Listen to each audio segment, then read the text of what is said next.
Oh, well, I mean, fast fashion has been around for the last probably 30 years, and I would say it's probably at its peak right now because it definitely keeps going on a trajectory, it keeps going up, right?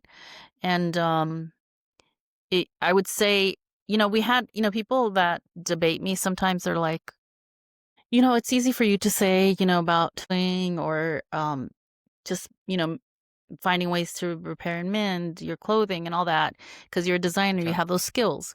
But it's so expensive to buy sustainable fashion. That's sometimes I get that, when I'm talking because I'm a public speaker as well, Of course. and sometimes Those I are get valid points, I would say. yes, they are valid points, and so what I tell people is like, look, we we were not this is not something that we were used to. Fashion has never been this way. Fashion used to be about buying pieces that were quality. They were, you know, they were loved. They weren't disposable. And and what if I tell you that it's actually cheaper? It's cheaper than you can actually be sustainable, buy sustainable clothing, Yeah. buy slow fashion, and it's for free. And they're like, no, there's no way you can't get anything for free that's sustainable. And I said, yeah, no, you can. There's tons of swapping events at every city. Every city you could attend a swapping event. You could have swapping events with your friends. Makes sense. I teach through the school district here where I live, and I teach classes and I teach also adult ed. And I also work for sometimes I get hired at universities and they'll have me come in and they'll have me do workshops and talk to their students and I show them how they can save money and how they could wear really, really great fashion for zero Yeah. money. Right. So that debate is really, there's no debate. You can Right. actually afford sustainable Exactly. clothing, and I, you could actually save tons of money by it. Exactly. I mean, I'm going to mention it again that I had a guest on this webisode.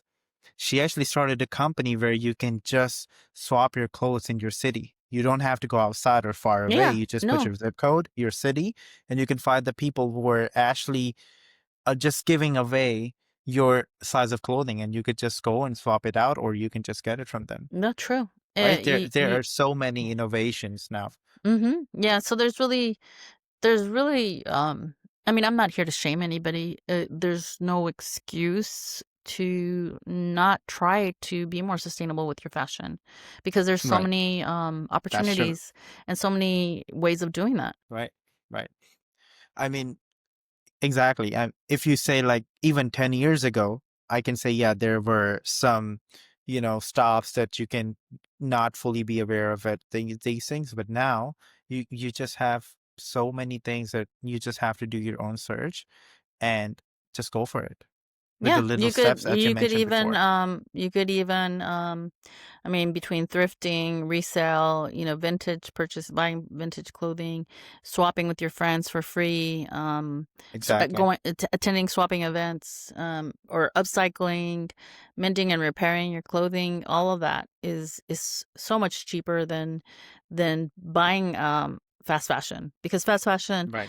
it disintegrates well, it doesn't disintegrate. That's what we were hoping it would, so then there would be Mm, a landfill problem, but it right. actually, the pieces, like they're not sewn properly. They stitches start coming undone, so at the end, that's why people go through so much fast fashion, because it's not good quality and it starts Right. falling apart. So people, might buy 10 pieces and then they get rid of them and they buy another 10, and as opposed to if they only bought one quality item that would last them their lifetime, basically.